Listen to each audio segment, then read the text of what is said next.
Travel అంటే నేను నువ్వే కావాలో పెద్ద ప్రొడక్షన్ లెవెల్ పెద్ద ఇన్వాల్వ్ అవ్వాలా నేను. ఎందుకంటే నేను అప్పుడు చిన్నోతో కూడా రాస్తున్నా ప్యారలల్గా. దానితోడు నువ్వే కావాలి ఇంకా మరీ అసలు స్టామింగ్ స్పీడ్ కదా అలా. ఇప్పుడు సార్ నేను అక్కడికి వస్తే అక్కడికి అన్నపూర్ణ పైన స్టూడియోలో నైట్ టైం ఆ పాడు చేస్తున్నారు. ఇది లైవ్ నైట్ ఎఫెక్ట్ లో చేస్తున్నారు. అవును, అది చేసినప్పుడు వచ్చాను. తర్వాత ఇంకోసారి ఆ నైట్ టైం శుక్రవార సాంగ్ అది. తర్వాత నైట్ ఆ ఇద్దరి మధ్యన సీన్ ఉంటుంది కదా, ఏది నువ్వేనా నాకు చెప్పుండొచ్చు కదా అనేది ఆ గోడ దగ్గరే. అది తెల్లారేకంగా నేను దాదాపు 1 గంటన్నర 2 దాకా తర్వాత వెళ్ళిపోయాను. తర్వాత 4 దాకా చేశారు అది ఆల్మోస్ట్.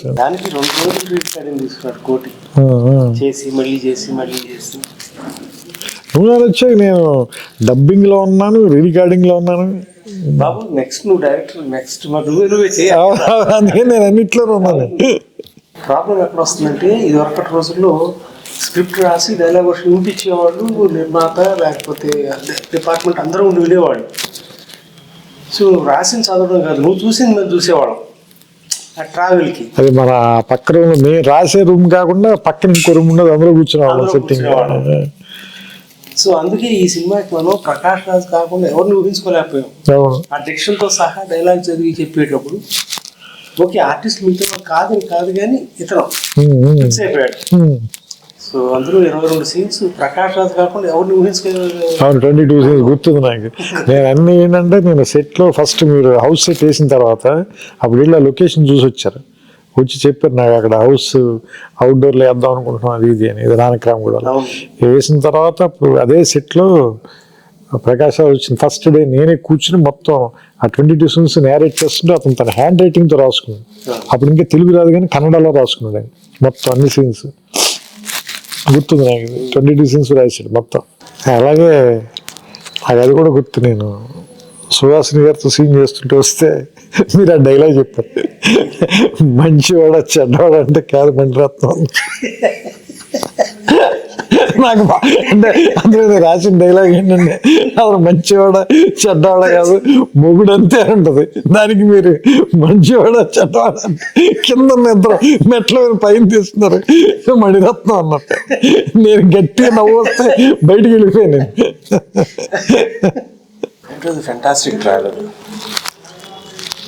ఇంకా తర్వాత శాస్త్రి గారి గురించి చెప్పాలంటే ఎంత చెప్పినా తక్కువే.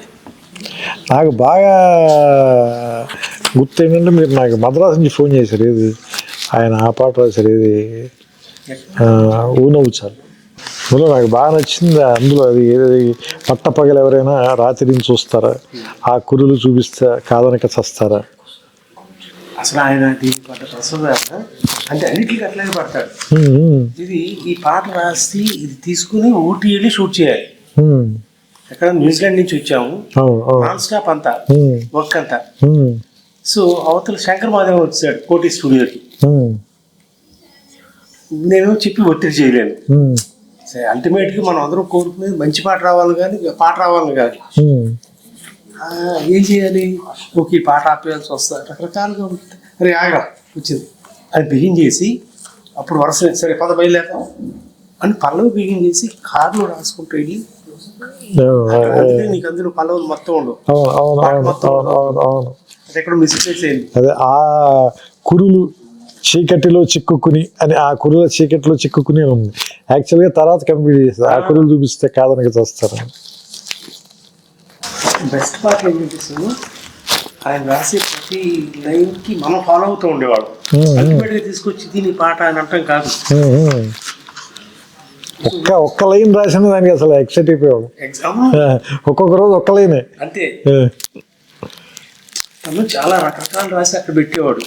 ఇటు మని బాగుంది కదా, వాళ్ళు చేయడం బాగుంది కదా, తెలుసు రాదు గాలిపటం కాకినా అందా అది ఈ మాట చాలు, ఇది అయిపోయింది. చరణం అయిపోతే అప్పుడు పల్లవికి వెళ్ళటం ఫస్ట్ చరణం కంప్లీట్ చేశాడు. గాలిపటం కాకినా అందా రాసి, అది నా రైటింగ్. చాలా నోస్టాల్జిక్ ఉంది వెనక్కి వెళ్తుంటే అసలు. నాకు మొన్న అసలు యోగేశ్వర్ తీసుకొచ్చిస్తే పట్టుకున్నప్పుడు శాస్త్రి గురించి చెప్పి పట్టుకున్న కాగితాలు కదా, యు అండర్స్టాండ్ ద ఫీలింగ్ అని ఇమీడియట్ గా అక్కడ హగ్ చేసుకుని వెరీ వెరీ ఎమోషనల్. తొందరపడ్డాడు. పాటలు ఇటుకి ఇచ్చాడు కానీ మనిషి ఇట్లకి వెళ్ళిపోయాడు. ఈ సినిమా ఎంత గొప్పగా రావడానికి మనకి వెంకటేష్ కూడా తన contribution as an artist was extremely good. ఆయన అలా ప్రతి సీను ఏమంటారు మీకు గుర్తుంది కదా, మొత్తం డైలాగ్ అయిపోయిన తర్వాత ఫుల్ రీడింగ్ ఇస్తే 2-3 సార్లు రీడింగ్ తీసుకున్నాడు. మళ్ళీ చెప్పి ఇంకోసారి చెప్పాను. అంత అంటే అంత అంత ఏమంటారు దాని లోపలికి ఇంజెక్ట్ చేసేసుకుని చేశాడు. నాకు ఇప్పటికీ గుర్తు ఆఖరి రోజున తను ట్రైన్ ట్రావెల్స్ సీన్ తీసాం. హైదరాబాద్లో బయలుదేరి నల్గొండ దాకా వెళ్ళి తిరిగి రావటం. అంటే ఫస్ట్ సీన్ లాస్ట్కి చేశాడు. అయిపోయింది. వాడు ఆఖరి రోజు మాత్రం గుమ్మడికాయ కొట్టారు. అప్పుడు అయిపోయింది కిషోర్. అంటే మీకు ఎవరు realize we shot it in 85 days totally. But all in one 85 days చేయడానికి 3 గంటల 14 నిమిషాలు సినిమా ఉంది. ఫైనల్ 3 గంటలకి తీసుకొచ్చింది. 3 గంటల 9 నిమిషాలు రిలీజ్ చేసాం. అంటే ఇప్పుడు యూట్యూబ్లో ఉంది 3 hours ఉంది కదా, 2 hours 4 minutes ఉంటుందా? అంటే బహుశా సెన్సార్ అవన్నీ ఉన్నాయి అనుకుంటా. సుహాసిని సీన్ గురించి ఎంత కాంట్రవర్సీ ఉండేది రిలీజ్ అయినప్పుడు. ఎందుకంటే ఫ్యాన్స్ వాళ్ళందరికీ మీరు ఒక్కడే భయపడలా, నేను భయపడి అసలు నేను ఎలాగోలా కట్ చేసేద్దాం అదండి. ఏం కాదు నువ్వు ఈ వారం రోజులు వదిలే చెప్తాను నువ్వు అన్నారు. లేదు నాకు అది ఏమంటారు దాన్ని నైట్స్ నాకు ఫోన్ చేశారు మీరు రాత్రి 11ంటికి 11:30కి నేను రూమ్లో ఉంటే అప్పుడు ల్యాండ్లైన్ కదా, ల్యాండ్లైన్ ఫోన్ చేసి ఈ సీన్ చదువుతున్నాను, ఈ డైలాగ్ చాలా బాగా రాశాను, అది చాలా ఫీల్ అయి చెప్పారు నాకు. ఇప్పుడు కూడా నువ్వు మంచి డైలాగ్ రాసినా అట్లాగే చెప్పేవాడు. గుండెలో అన్నమాట, కళంలో చూడాలి. తర్వాత అమ్మ ఆవకాయ అంజలి మంచి మాట వచ్చింది, మంచి డైలాగ్ వచ్చింది చెప్పడం. అవి ఇప్పుడు అసలు చాలా ఫేమస్ లైన్స్ అయిపోయాయి. అప్పుడు మనం మాత్రం ఎంజాయ్ చేసే లైన్స్ అవి. చూస్తా 24 సార్ 25 సెప్టెంబర్ 6కి 25 సంవత్సరం సెలవు. ఇది చాలా మందికి స్ట్రెస్ బస్టర్ సార్ ఈ సినిమా. ఎగ్జాక్ట్లీ. ఫస్ట్ ఈ సినిమా మనం ఒక ప్రివ్యూ రామనాయుడులో వేసాం సార్. నాయుడు గారి ఫ్యామిలీ అందరికీ వేసాం. మీరు నేను భాస్కర్ గారు కూడా. సినిమా అయిన వెంటనే బయటకు వచ్చి వెంకటేష్ గారి వైఫ్ చెప్పారు అన్నమాట, ఏమని నెక్స్ట్ జనరేషన్స్కి ఇది వరకంటే ఇప్పుడు మనం అంత గుండమ్మ కదా మిస్ ఉన్న, ఎలాగే మనం మళ్ళీ రీవిజిట్ చేసి మనకి ఎప్పుడు మనసు బాగోపోయిన ఎలా చూస్తామో అలాగా డౌన్ ది లేన్ ఒక 15-20 years తర్వాత ఈ సినిమాని మళ్ళీ రీవిజిట్ చేసి చూస్తారు అందరూ ఈ సినిమా గురించి అని ఆవిడ ఆ మాట చెప్తే నేను అంటే ఏమి చెప్పండి నేను నమ్మలేదు. ఎందుకంటే నేను అంత దూరం నేను చూడలేదు. అందుడు మనమే రాసి ఉన్నాం కూడా కదా, మంచి సినిమా అది మనకి తెలియదు కదా అది. సో అది ఆవిడ చెప్పింది ఇప్పుడు అందరు చెప్తుంటే నేను చాలాసార్లు ఆవిడ తెలుసుకుంటాను. నాకు ఇది 4K చేసిన తర్వాత ఆ థియేటర్కి వెళ్ళి లేకపోతే క్యూర్కి వెళ్ళి వాళ్ళు ఎవరితో ఉన్నా నువ్వు నచ్చావు నిర్మాత అంటే ఇప్పుడు కూడా గౌరవంగా చూస్తాను. నన్ను వచ్చి సార్ మీ సినిమా ఎన్నిసార్లు చూసాము, స్ట్రెస్ బస్టర్ సార్, ఇప్పుడు కోరుకుంటూ ఇదే చూస్తాం. నిన్న 9 సంవత్సరాలు పిల్లాడు వాడు తాతగారు ఫోన్ చేయించాడు. వాడు కథ ఏం అర్థం అవుతుందండి అన్నా నేను. సార్ అన్ని సినిమాలు చూస్తాడు, నువ్వు నాన్న వచ్చావు రాగానే ఇప్పుడు చూస్తానంటాడు. వైజాగ్ డిస్ట్రిబ్యూటర్ మనోడు. That gives so much satisfaction having entertain people. అందరూ ఒకసారి చెప్పాను సార్ పాపం ఎంత ఇబ్బంది పెట్టారు శాస్త్రి గారు. కానీ దారుణం సార్ 10 days తర్వాత ఫస్ట్ రాసిన వెర్షన్ నేను చదివి వినిపిస్తే చాలా బాగుందని తెగ తిట్టాడు మన ఇద్దరిని. ఫస్ట్ రాసింది నన్ను అయితే మామూలుగా తిట్టలేదు. నువ్వు నీ చేదస్తు నువ్వు కిషోర్కి ఇద్దరు కలిపి నా దుంప తెంపేశారు. అసలు మీకు క్లారిటీ ఉందని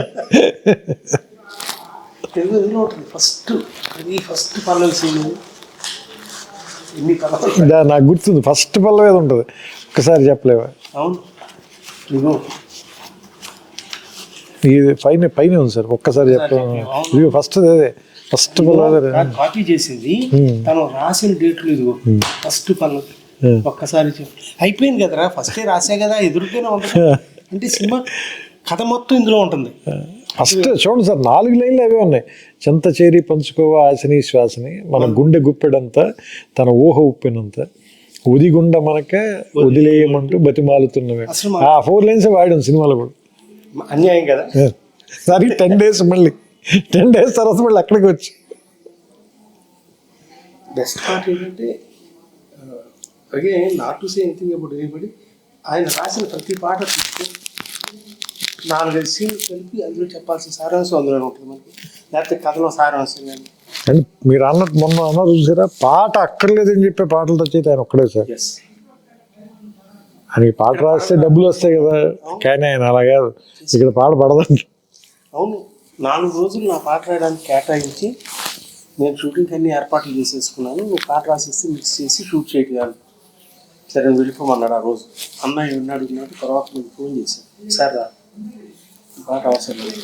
ఏంటి రావు చాలా బాగుంది కదా ట్యూన్, అంత బాగుంది ట్యూన్, నేను రాస్తాను, రేపు సినిమాలో ఉండదు, దీంట్లో ఇది మిస్సింగ్, ఈ రెలవెన్స్ లేదు ఇక్కడ, it's not needed for the film అంటే నేను Tirumala Kishore thank you sir అని వచ్చేసి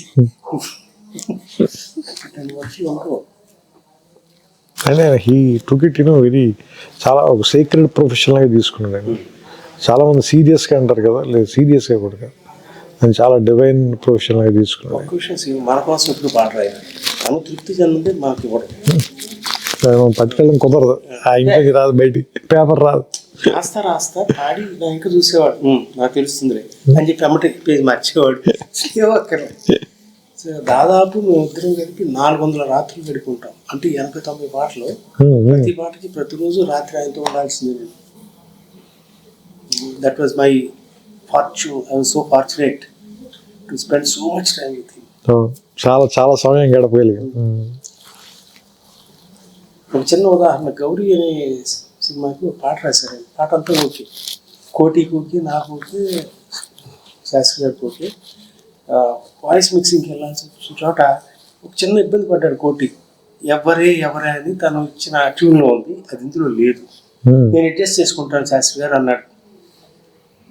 నువ్వు అడ్జస్ట్ చేయడానికి లేదు, నేను మళ్ళీ రాసి పట్టుకొస్తాను. 3 రాత్రులు ఆ ఎవరే అనే మాటతో ఎంకేయడం కోసం మొత్తం పాటంతా రాశాడు. మహానుభావం, మరి ఏం చెప్పాలి, అద్భుతంగా ఉంటుంది సార్ గౌరీ అనే కమర్షియల్ సినిమాలు.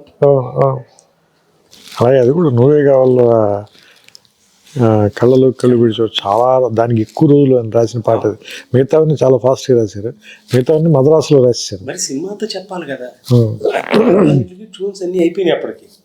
ఇది మనం వేరే క్లైమాక్స్ రకరకాలుగా అనుకున్నాం. అవును, 35 days కొట్టుకుని చివరికి మీరు విజయం సాధించి, అంటే నాకు వేమూరి సత్యనారాయణ, పేకి రంగా గారు వీళ్ళందరూ స్టార్ వర్డ్స్ కదా, వాళ్ళు వచ్చి నన్ను వేధించేవాడు, నీకు అర్థం కావట్లేదు, నువ్వు యూత్ సినిమా చేస్తున్నావు కరెక్టే, బట్ ఎల్డర్లీ పీపుల్ కూడా రావాలంటే ఇది కావాలి కదా అని.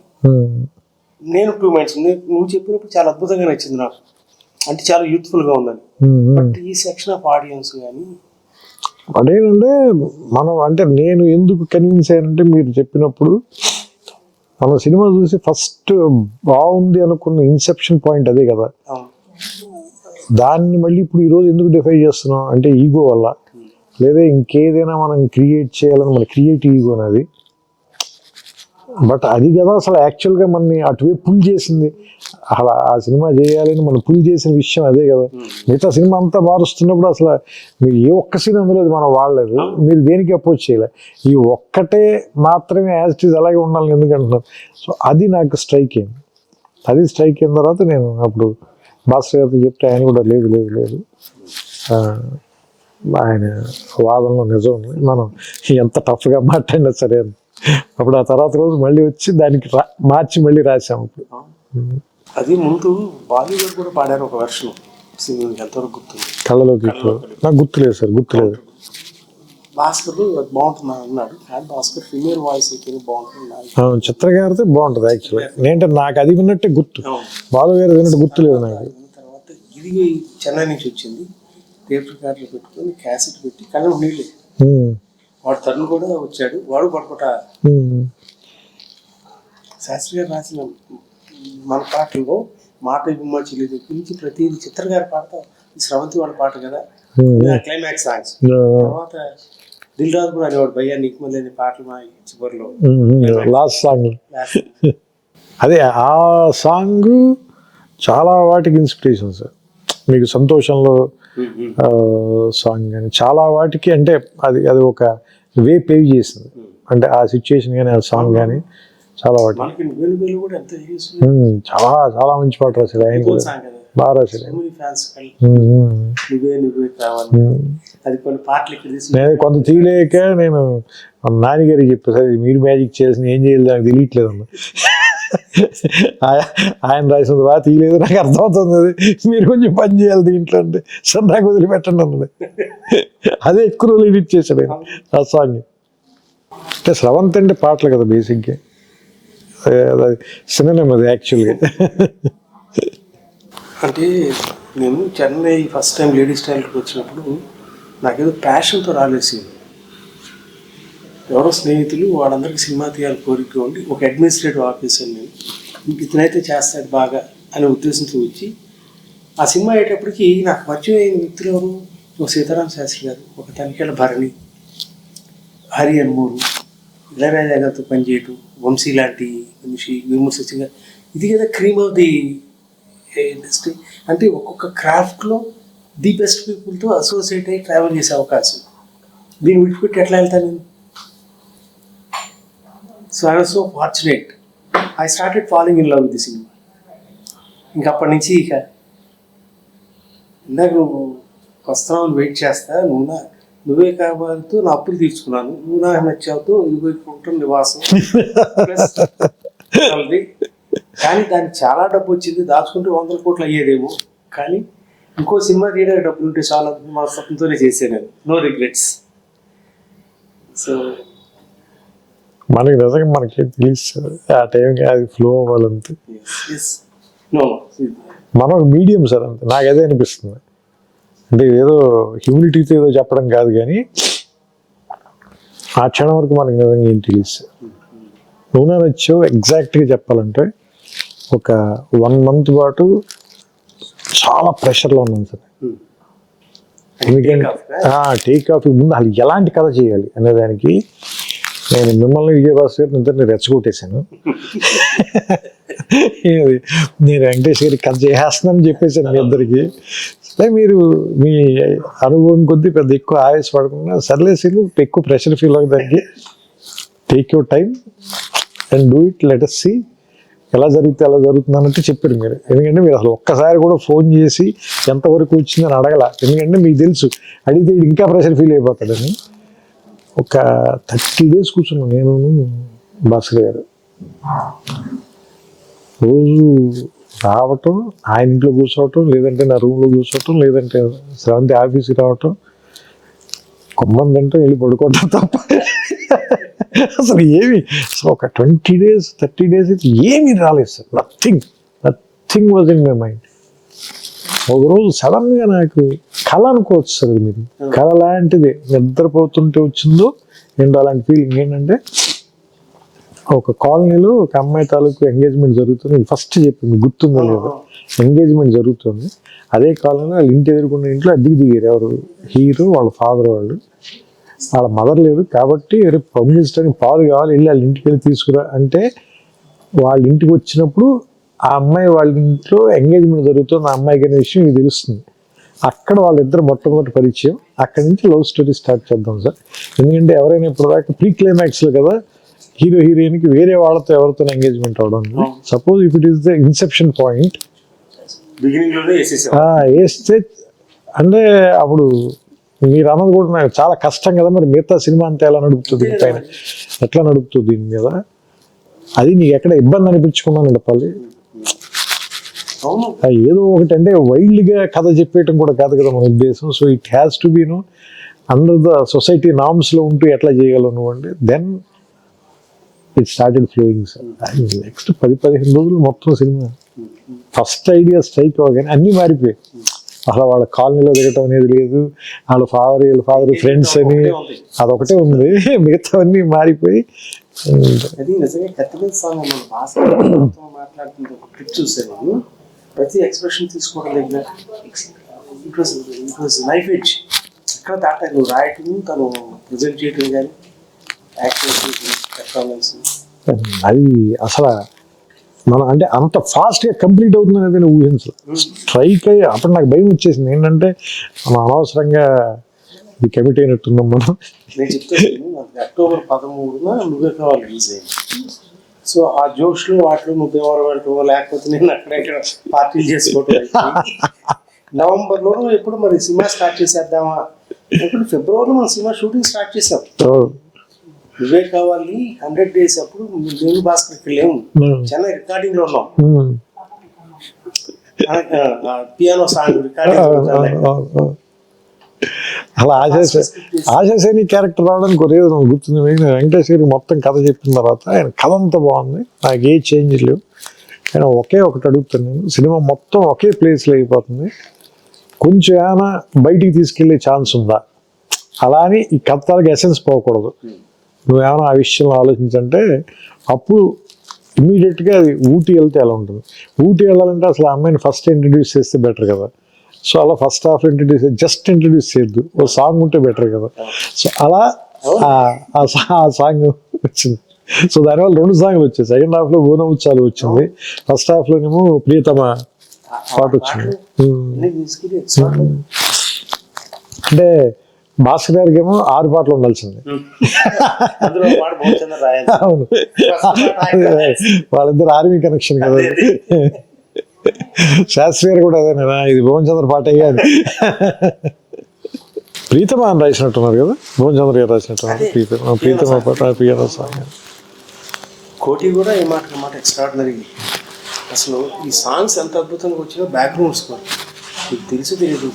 నేను భాస్కర్ కలిసి బ్యాక్గ్రౌండ్ స్కోర్ ఎంత రామాయణాన్ని చూసాను, నాకు టెన్షన్ వచ్చేసింది. అందుకు చాలా అవుట్ డబ్స్ యాడ్ చేయలేదు, మిస్ అయిపోతుంది. ఏంటి తేడా కొట్టాలి. నేనున్న తర్వాత వచ్చినప్పుడు మీరే చేయించారు, భాస్కర్ గారు కూడా లేరు, మీరే కూర్చున్నారు. నేను వచ్చి దాదాపు ఒక రాత్రి ఆల్మోస్ట్ ఆ రోజు ఒక 1 గంట దాకా కూర్చున్నాం మనం. అంత 6 రోజుల ముందు చూసి డిసప్పాయింట్ అయ్యాను, ఎక్కడో ఏదో తేడా కొట్టిందని. మా సినిమా కోసం కొంత కారు ఉంది కదా ప్రకాష్, కూడా డ్రైవింగ్ నేర్చుకున్నా. కారు వేసుకుని వెళ్ళిపోతున్నాం విజయవాడ రోడ్లో. ఆర్ఎఫ్సి దాటిన తర్వాత గుర్తొచ్చింది, అక్కడి నుంచి ఫోన్ చేసి మన నైట్ తిరిగి వచ్చి. లేదా నెక్స్ట్ డే మీరు ఉన్నప్పుడు నేను కూడా వచ్చినాతో కూడా ప్రతి సీన్ లోనూ చేసాం. మళ్ళీ అప్పుడు నాకు గుర్తుంది, అతను పక్కన ఒక అతను ఉండేవాడు అసిస్టెంట్, ఎవరు మన జీబు, కరెక్ట్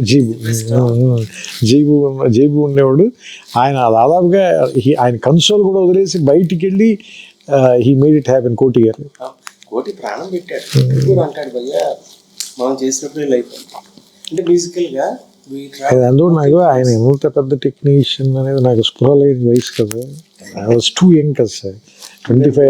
నువ్వే కావాలి అప్పుడు సార్, నువ్వు నానొచ్చేప్పుడు ఇప్పుడు 25-26 కదా నేను. సో అందుకని నేను చాలా మామూలుగా అగ్రెసివ్గా నా ఒపీనియన్ అని చెప్పేవాడిని. మీరు సీన్ అంటే వాళ్ళ కోటి గారు అపార్ట్మెంట్లో కూర్చోవాళ్ళగా చెబితే పాప ఆయన నా రూమ్ దగ్గరే కదా సార్, నేను వాళ్ళ రూమ్ నుంచి వచ్చేవాడిని. బట్ ఆయన చాలా స్పోర్టివ్గా తీసుకునేవారు. అంటే కుర్రాళ్ళు ఏదో మాట్లాడుతుంది.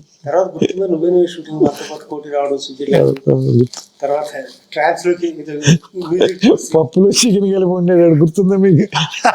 మీరు అన్నారు ఇది ఒక విచిత్రమైన వంటకం అయ్యేది, ఇప్పుడు దాకా నేను ఎప్పుడు తినలేదన్నారు. అలాగే హారతి గుర్తుందా మీకు? రోజు పొద్దునే ఫైర్ డిపార్ట్మెంట్ వాళ్ళు పోలీసు వాళ్ళు వచ్చి తరుణ హారతి ఇస్తుంటే చాలా డబ్బులు కట్టాం. అది గుర్తుంది నాకు. మీరు మీ భక్తి చాలా కాస్ట్లీ.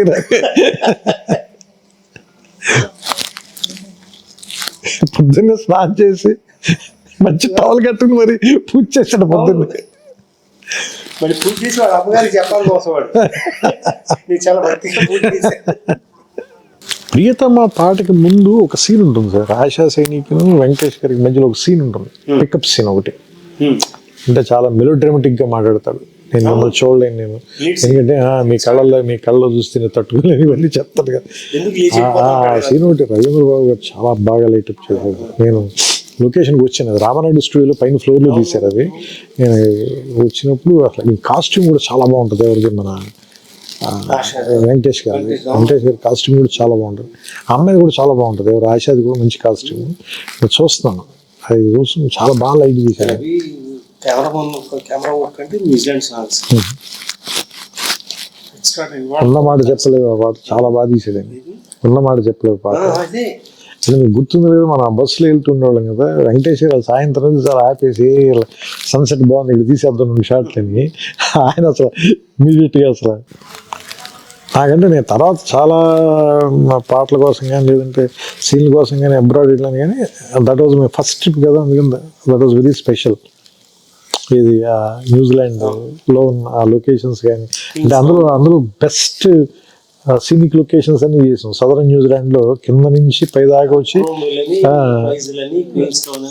పై నుంచి ఫైనల్గా క్రైస్ట్ చర్చ్లో ఆగి అక్కడ ర్యాప్ చేసి దెన్ బయలుదేరాం మనం. తర్వాత నువ్వే కావాలప్పుడు పెయింటింగ్ మీద బిల్డింగ్ కి కలర్స్ వేస్తే దాని మీద ఒక సాంగ్ సిచ్యువేషన్ ఏదో అనుకునేవాడు. ఆకాశం దిగి వచ్చి మబ్బులతో తండ్రికి లీడ్ అని చూసావా, నీకు గుర్తుందో లేదు? నువ్వే కావాలప్పుడు ఎప్పుడు మాతో స్క్రిప్ట్ చెప్తాను, you had that in mind.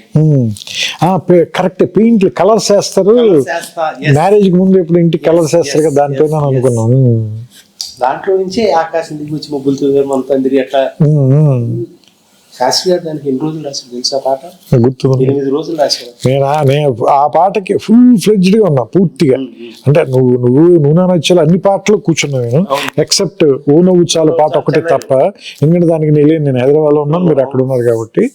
But మిగతా పాటలన్నిటికీ నేను అన్ని పాటలకి నేను ఉన్నా ఆయనతో పాటు. I was there sitting with night time. ఎందుకంటే భాస్కర్ గారు 9:30 తర్వాత నుంచి పడుకున్నారు కదా, అందుకని ఈయన ఏదో లైన్ చెప్తే బాగుందన్న అంటే, భాస్కర్ నీకు వెళ్ళండి భాస్కర్ అంత ఎర్రగా అయిపోయి వెళ్ళి పడుకొని ఉండేది. చెరొక 3 సిగరెట్ ప్యాకెట్లు ఉండేది. ఎంత దారుణం చూడు పాపం ఆయన. Used to smoke right through the night. అసలు మామూలుగా వచ్చారు గ్రీన్ పార్క్ లో రూమ్ తీసుకుని మనసు తాకి మీ మామ 12 రాత్రులు రాశాడు ఆ పాట, 12 nights. ఎలా చెప్పను, నా చేతస్థ కొద్ది రావడం నాకు ఏదో కావాలి అని అంత. ఏమిట్రా నువ్వు 12 నైట్లు ఇద్దరి చెరువు సిగరెట్ ప్యాకెట్లు మామ ఎందుకు గ్రీన్ పార్క్ వచ్చి ఉన్నాను తీసుకొస్తే మొత్తం పీకలమయ్యి సిగరెట్ పీకలమయ్యి. అంటే దానికంటే కూడా తీవ్రత సార్ ఆయన ఏమంటారు దాన్ని, మిగతా అన్ని విషయాల కంటే కూడా ఆయన తీవ్రతే, విపరీతమైన భావ తీవ్రత కదా, ఆ తీవ్రత కదా సార్. ఆయన శరీరం జ్వలించిపోయిందేమో అనిపిస్తుంది నాకు. ఎందుకంటే లాస్ట్ 10 years ఆయన కూడా స్మోకింగ్ మానేసాడు కదా సార్. బట్ ఏంటంటే ఆయన భావ తీవ్రత శరీరం తట్టుకోలేకపోయింది. వాళ్ళకి ఇద్దరికి పడుకునే అలవాట్లేదు కదా సార్ మీకు ఆయనకి ఇద్దరికి. నేను మెల్లగా 1 గంటకి 2ంటికి వెళ్ళి బయట సోఫాలో పడుకునే ఉండే. వీళ్ళిద్దరితో అవదలే, మనం పెట్టుకుంటే చచ్చిపోతాం మనం. ఎందుకంటే నాకు ఖచ్చితంగా 6 hours ఉండాల్సిందే. నాకు మీరు అప్పుడు నవలు చదవడం మొదలెట్టారు రాత్రి 12-1 గంటగా ఎదురుకుండా కూర్చుని.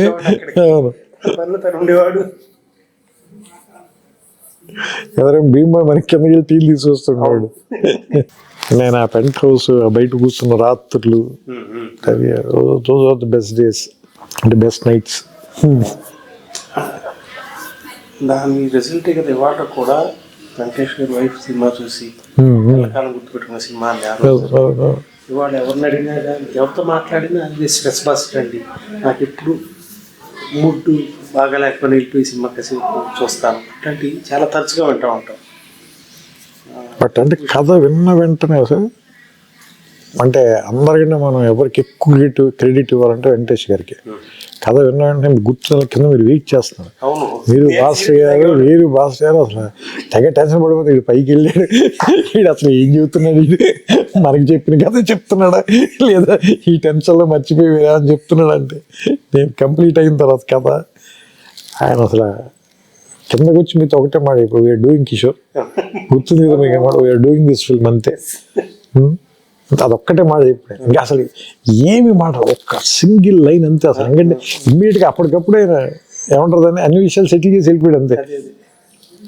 అంటే ఆయన చూశాడు ముందే సీన్, నాకు వెంటనే చెప్పాడు సార్.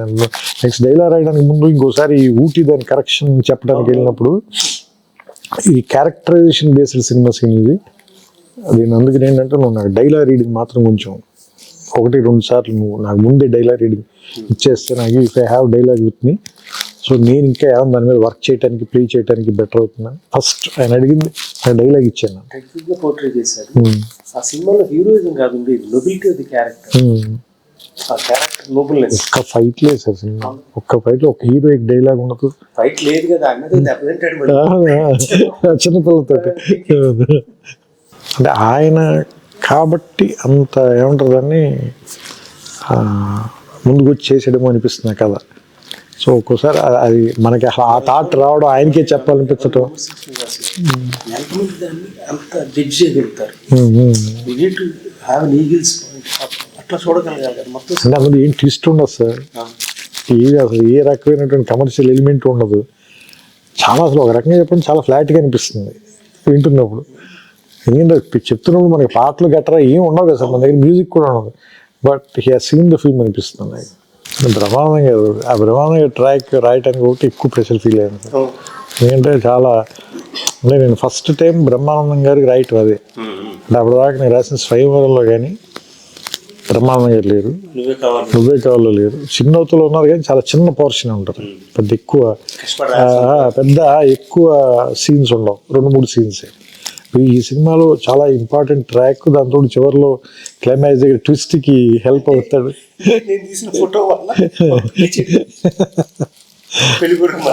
అంటే రకరకాలుగా ఉంది మాస్టర్, నాకు మాత్రం ఏం చేసండి ఇంటికి వెళ్ళి చూసుకోవాలి. సో ఇలాంటివి అంటే బికాజ్ సార్ భాస్కర్ గారికి కూడా చాలా సెన్స్ ఆఫ్ హ్యూమర్ కాబట్టి నేను రాయగలిగానేమో అనిపిస్తుంది. ఎందుకంటే కొన్ని చాలా సింపుల్గా చాలా ఫ్లాట్గా ఉంటాయి పేపర్ మీద రాసినప్పుడు. బట్ ఆయనకున్న సెన్స్ ఆఫ్ హ్యూమర్ చాలా very high level sense of humour. ఆయన ఒక 25-30 days రిహార్స్ చేసుకునేవాడు. మాడ్యులేషన్ 2 సీన్లు అయిపోయింది, 3 సీన్లు అయిపోయింది, రాయడం కాదు దాని మీటర్ సెట్ చేయటం, అప్పుడు కొంచెం రిఫైన్ చేసుకోవడం. అవును అవును. అంటే ఆయనకి ఆ హ్యూమర్ ఆయనలో లేకపోతే సార్ నేను అంటే ఇంకోళ్ళకి చెప్తే ఇప్పుడు అవతల వాళ్ళకి వాళ్ళు నో చెప్పారు అనుకోండి సార్, లేదంటే వాళ్ళు అర్థం చేసుకోలేదు అనుకోండి సార్, అది మీ దాకా కూడా రాదు, ఆ రూమ్లోనే అయిపోతుంది scene. You will never know అలాంటిది సీన్ వచ్చిందని మీకు తెలియదు. ఆయనకున్న ఆ సెన్స్ ఆఫ్ హ్యూమర్ కూడా నాకు చాలా ఆయన ఒక తెలుసు కదా మీకు, ఆయన కొంచెం క్వర్కీనెస్ ఉండదు కానీ మంచి సెన్స్ ఆఫ్ హ్యూమర్ అయింది. సో అది ఏముంటుందని చాలా ఏముంటుందని అందుకని ఇప్పుడు ఎవరైనా అడిగితే అది ఎలా రాశారు, ఎవరి కాంట్రిబ్యూషన్ ఎంత మనం ఏం చెప్పలేము. ఏముంటుందని దాన్ని తూకం వేసి ఇది నాది ఇది వాళ్ళది ఇది అయింది అలా చెప్పలేము. అంటే నేనంటే దాన్ని వెనక్కి లెక్కేసుకుంటే మీ ఏముంటుందని ఆయన అలసాని పెద్దని చెప్తాడు కదా, మంచి పద్యం రాయాలంటే ఏం చేయాలి అంటే మంచి భోజనం ఉండాలి, తర్వాత బ్రహ్మాండానికి కర్పూర తాంబూలం ఉండాలి, తర్వాత మనం చెప్పేది విని దాన్ని అర్థం చేసుకుని శభాష్ అనేటువంటి శ్రోతలు ఉండాలి. సో అందరూ ఇంపార్టెంటే. సో ఇప్పుడు నేను ఒక డైలాగ్ ఎందుకు ధైర్యంగా రాయగలనంటే అదే ఏముంటుందని భాస్కర్ గారు ప్రూవ్ చేశారు కాబట్టి. రాత్రి 12ంటికి మళ్ళీ ఫోన్ చేసి నన్ను అభినందించే ఒక మంచి అభిమాని లాంటి నిర్మాత ఉన్నాడు కాబట్టి. సో అంటే ఇవన్నీ అండి. అలాగే నేను కథ చెప్పిన వెంటనే దాన్ని లేదు ఖచ్చితంగా ఈ సినిమా చేసి తీరాల్సిందని హీరో ఉన్నాడు కాబట్టి ఇలా ఇంతమంది ఉన్నారు కాబట్టి అది జరిగింది సార్. లేదంటే నా ఊహలో మిగిలిపోయి ఉండొచ్చు, లేదంటే మీ ఆఫీసులో గదిలో ఆగిపోయి ఉండొచ్చు. మనకి సినిమా మీద ఎంత అంటే ఖర్చే బుద్ధి కదా కథ. ఇది మీకు గుర్తుండేది ఒక సీన్, మధ్యపల్లి దగ్గర ఇద్దరు మాట్లాడుకుంటారు, వాళ్ళు సుహాస్ని, అతను ఎప్పుడున్నా ఎవరన్నా ప్రేమించేవాడు, అతను అవతల పక్కన సిగరెట్ తాగుతూ ఉంటాడు.